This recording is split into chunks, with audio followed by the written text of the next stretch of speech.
ನಮ್ಮ ಕೋಲಾರ ಲೋಕಸಭಾ ಕ್ಷೇತ್ರದ ಸಂಸದರಾದಂಥ ಮಲ್ಲೇಶ್ ಬಾಬು ಅವರಿಗೂ ಕೂಡ ನಿಮ್ಮೆಲ್ಲರ ಸಮ್ಮುಖದಲ್ಲಿ ಅವ್ರಿಗೂ ಕೂಡ ಹೃತ್ಪೂರ್ವಕ ಅಭಿನಂದನೆಗಳನ್ನು ಸಲ್ಲಿಸಲಿಕ್ಕೆ ಬಯಸ್ತೇನೆ. ಈ ಉಪಸ್ಥಿತರಿರ್ತಕ್ಕಂಥ ನಮ್ಮ ಮುಖಂಡರೇ ಮತ್ತು ಈ ವೇದಿಕೆ ಮುಂಭಾಗದಲ್ಲಿರ್ತಕ್ಕಂಥ ಎರಡೂ ಪಕ್ಷಗಳ ಎಲ್ಲ ಹಿರಿಯ ಕಿರಿಯ ತಮಗೆಲ್ಲರೂ ಕೂಡ ಹೇಳಿದ್ದಾರೆ. ಕೇಂದ್ರ ಸರ್ಕಾರದಿಂದ ಯಾವೆಲ್ಲ ಯೋಜನೆಗಳನ್ನ ನಾವು ತರುವಂತ ನಿಟ್ಟಿನಲ್ಲಿ ಯಾವ್ಯಾವ ರೀತಿ 2 ತಿಂಗಳಿಂದ ಕೇಂದ್ರ ಸರ್ಕಾರದ ಜೊತೆಯಲ್ಲಿ ಮಾನ್ಯ ಪ್ರಧಾನಮಂತ್ರಿಗಳಿರ್ಬೋದು, ಮಾನ್ಯ ಮಂತ್ರಿಗಳಿರ್ಬೋದು, ಎಲ್ಲರ ಜೊತೆಯಲ್ಲಿ ಇವತ್ತು ಚರ್ಚೆಗಳನ್ನು ಮಾಡಿ ಯಾವೆಲ್ಲ ಯೋಜನೆಗಳನ್ನ ಇವತ್ತು ನಾವು ಈ ಭಾಗಕ್ಕೆ ತರಬೇಕು ಅನ್ನುವಂಥದ್ದನ್ನ ಸಂಕಲ್ಪವನ್ನ ತೊಟ್ಟಿರ್ತಕ್ಕಂಥದ್ದು.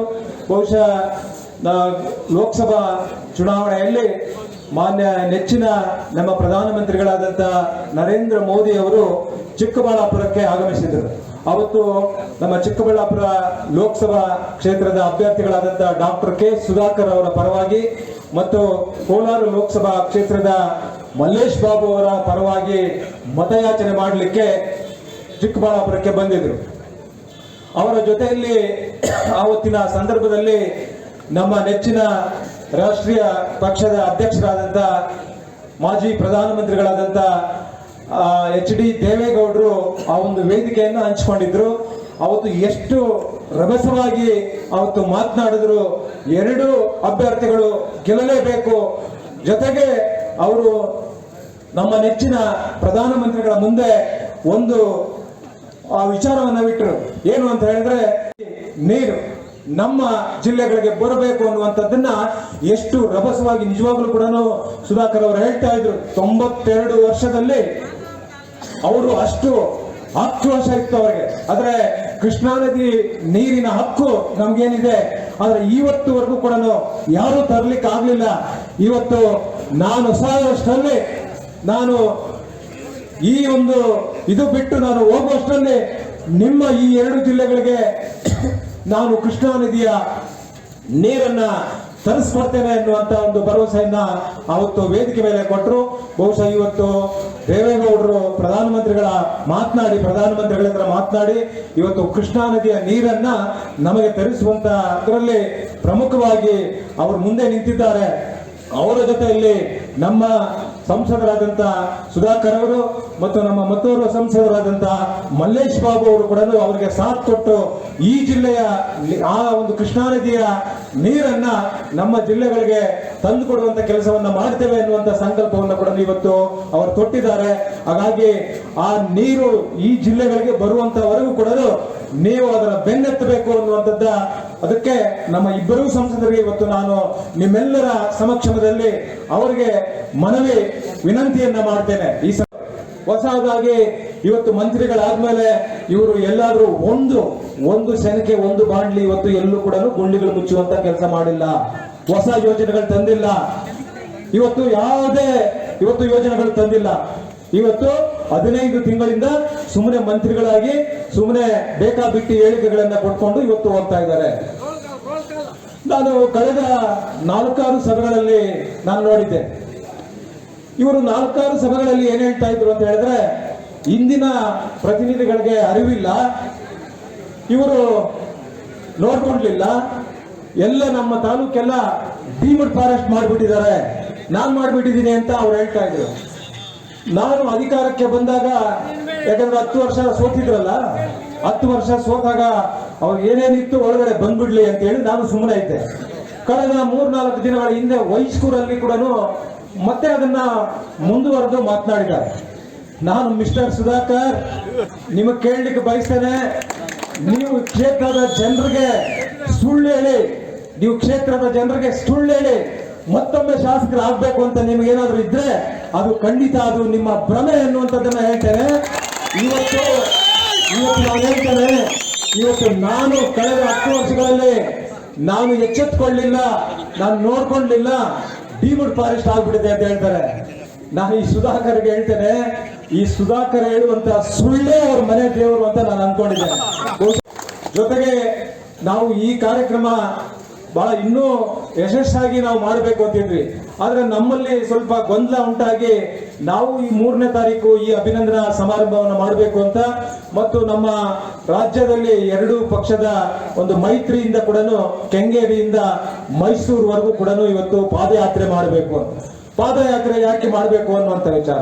ಇವತ್ತು 15 ತಿಂಗಳ ಹಿಂದೆ ಕರ್ನಾಟಕ ರಾಜ್ಯದಲ್ಲಿ ಇವತ್ತು ಯಾವ ಗ್ಯಾರಂಟಿಗಳನ್ನ ಮುಂದೆ ಇಟ್ಕೊಂಡು ವಂಚಿಸಿ ಮೋಸ ಮಾಡಿ ವಂಚನೆ ಮಾಡಿ ಇವತ್ತು ಕರ್ನಾಟಕ ರಾಜ್ಯದಲ್ಲಿ ಅಧಿಕಾರಕ್ಕೆ ಬಂದರು. ಇವತ್ತು 15 ತಿಂಗಳಿಂದ ಇಡೀ ಕರ್ನಾಟಕ ರಾಜ್ಯದಲ್ಲಿ ಇವತ್ತು ಒಂದು ಅಭಿವೃದ್ಧಿ ಇಲ್ಲ.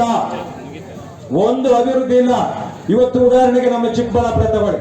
ಇವತ್ತು ಚಿಕ್ಕಬಳ್ಳಾಪುರ ನಿಜವಾಗ್ಲೂ ಕೂಡ ಇವತ್ತು ಕಳೆದ 2019ರಲ್ಲಿ ಭಾರತೀಯ ಜನತಾ ಪಕ್ಷಕ್ಕೆ ಕಾಂಗ್ರೆಸ್ನಿಂದ ರಾಜೀನಾಮೆ ಕೊಟ್ಟು ಸುಧಾಕರ್ ಅವರು ಅವತ್ತು ಭಾರತೀಯ ಜನತಾ ಪಕ್ಷಕ್ಕೆ ಸೇರ್ಪಡೆ ಆದ್ರು.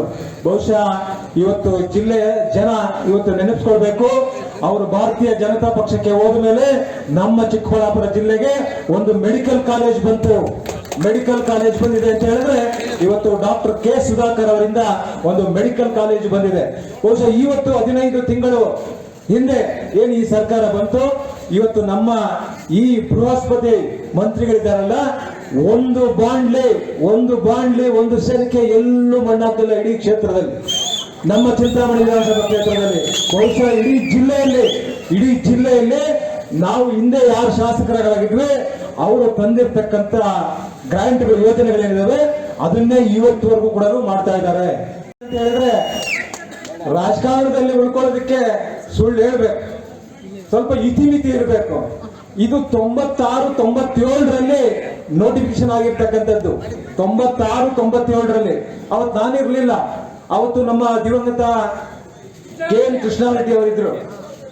ಬಹುಶಃ ಇವತ್ತು KM ಕೃಷ್ಣಾರೆಡ್ಡಿ ತಪ್ಪಲ್ಲ, ಸುಧಾಕರ್ಗೆ ಹೇಳ್ತೇನೆ, ಅವ್ರು ನೋಡಿದಾರೋ ಇಲ್ವೋ ಗೊತ್ತಿಲ್ಲ, ನನಗೆ ಮಾತ್ರ ಅನ್ವಯಿಸ್ಲಿ, ಜನರ ಮುಂದೆ ಸಾರ್ವಜನಿಕವಾಗಿ ಏನೋ ಒಂದು ಹೇಳ್ಕೊಂಡು ಹೋಗ್ಬಿಟ್ರೆ ಕೇಳ್ತಾರೆ ಅನ್ಕೊಂಡಿರ್ಬೋದು.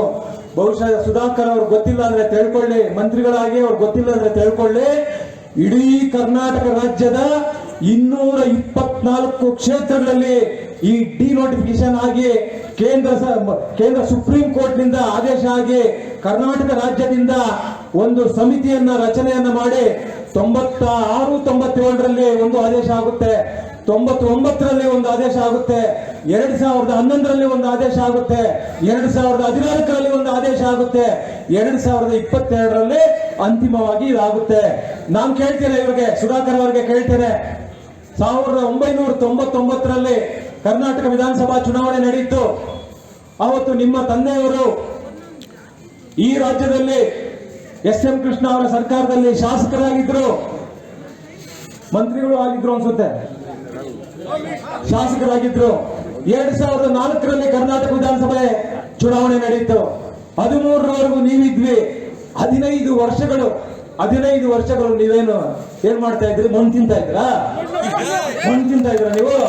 ಅಥವಾ ನಿದ್ದೆ ಹೋಗ್ತಾ ಇದ್ರಾ? 1999ರಿಂದ 2013ರವರೆಗೆ ನೀವೇ ಇದ್ರಿ. 15 ವರ್ಷಗಳ ಕಾಲ ಏನ್ ಮಾಡ್ತಾ ಇದ್ರಿ? ಚಿಂತಾಮಣಿ ವಿಧಾನಸಭಾ ಕ್ಷೇತ್ರದಲ್ಲಿ ಎಲ್ಲ ಡೀಮ್ಡ್ ಫಾರೆಸ್ಟ್ ಆಗ್ಬಿಟ್ಟಿದೆ. ಆವತ್ತಾಗಿತ್ತು, ಆವತ್ತಿಂದನೇ ಪ್ರಾರಂಭ ಆಗಿದ್ದು. ನೀವು ಎಲ್ಲ ಜನ ಇದ್ದಾರೆ ಅಂತ ಹೇಳಿ ಮೈಕ್ ಸಿಕ್ಕಿದ್ರೆ ನನ್ನ ಮೇಲೆ ಹೇಳ್ತೀರಾ ನೀವು? ಇದು 1996-97ರಿಂದ ಪ್ರಾರಂಭ ಆಗಿರ್ತಕ್ಕಂಥದ್ದು. ಸುಪ್ರೀಂ ಕೋರ್ಟ್ ಆದೇಶಗಳಿದೆ. ನಿಮ್ಮ ಹತ್ರ ಪೇಪರ್ಸ್ ಇಲ್ಲ ಅಂದ್ರೆ ನಾನು ಕಳಿಸ್ಕೊಡ್ತೀನಿ. ಬಹುಶಃ ಚಿಂತಾಮಣಿ ಒಂದೇ ಅಲ್ಲ, ಇಡೀ ಜಿಲ್ಲೆ ಅಲ್ಲ, ಇಡೀ ಕರ್ನಾಟಕ ರಾಜ್ಯದಲ್ಲಿ 224 ಕ್ಷೇತ್ರಗಳಲ್ಲಿ ಕೂಡ ಇವತ್ತು ಡೀಮ್ಡ್ ಫಾರೆಸ್ಟ್ಗೆ ಪರಿಭಾವಿತ ಒಂದು ಜಮೀನನ್ನ ಸುಪ್ರೀಂ ಕೋರ್ಟ್ ಬಹಳ ಸ್ಪಷ್ಟವಾಗಿ ಆದೇಶ ಮಾಡಿದ್ದಾರೆ. ಹೆಚ್ಚುವರಿ ಜಮೀನುಗಳು ಅರಣ್ಯ ಬಿಟ್ಟು ಇನ್ನೂ ಹೆಚ್ಚುವರಿ ಅರಣ್ಯಕ್ಕೆ ಸೇರಿಸ್ಕೊಳ್ಬೇಕು ಅಂತ ಒಂದು ಸಮಿತಿಯನ್ನ ರಚನೆ ಮಾಡಿ, ಸಮಿತಿ ನೀವು ವರದಿಯನ್ನ ಕೊಡಿ ಅಂತೇಳಿ ಕರ್ನಾಟಕ ರಾಜ್ಯದ ಸರ್ಕಾರಕ್ಕೆ ಕೊಟ್ಟಿದ್ದಾರೆ. ಇವತ್ತು ಸಿದ್ದರಾಮಯ್ಯನವರು ಮುಖ್ಯಮಂತ್ರಿಗಳಾಗಿದ್ದಾರಲ್ಲ, ಅವರ ಕ್ಷೇತ್ರದಲ್ಲೂ ಕೂಡ ಡೀಮ್ಡ್ ಫಾರೆಸ್ಟ್ ಸೇರಿಸಿದ್ದಾರೆ. ಇವ್ರು ನನ್ನ ಮೇಲೆ ಒಬ್ಬರ ಮೇಲೆ ಗೂಬೆ ಕೂರಿಸಂತ ಮಾಡ್ಕೊಂಡ್ಲಿಲ್ಲ. ನೀವೇನ್ ಮಾಡ್ತಾ ಇದ್ರಿ ಸ್ವಾಮಿ? 15 ವರ್ಷ ಮಣ್ಣು ತಿಂತಾ ಇದ್ರಾ? ಮಲಗಿದ್ರಾ? ಏನ್ ಮಾಡ್ತಾ ಇದ್ರಿ? ಇವತ್ತು ಈ ರೀತಿ ಸುಳ್ಳುಗಳು ಹೇಳುವಂತದ್ದನ್ನ ಇಲ್ಲಿಗೆ ಬಿಡಬೇಕು.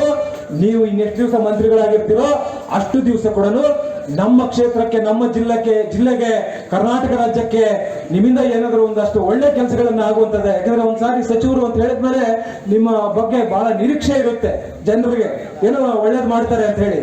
ಆದ್ರೆ 15 ತಿಂಗಳಲ್ಲಿ ಯಾವುದೇ ರೀತಿಯಾದಂತ ನಿರೀಕ್ಷೆಗಳು ನಿಮ್ಮಿಂದ ಬಂದಿಲ್ಲ, ಜನರಿಗೆ ಸಿಗಲಿಲ್ಲ. ಇನ್ನು ಮುಂದಾದ್ರೂ ಈ ಸುಳ್ಳುಗಳು ಹೇಳುವುದಂತದನ್ನ ಬಿಟ್ಟು ಅಭಿವೃದ್ಧಿ ಕಡೆ ಗಮನ ಹರಿಸಿ ಅನ್ನುವಂತ ಮಾತನ್ನ ಈ ಸಂದರ್ಭದಲ್ಲಿ ನಾನು ಹೇಳಲಿಕ್ಕೆ ನಾನು ಬಯಸ್ತೇನೆ.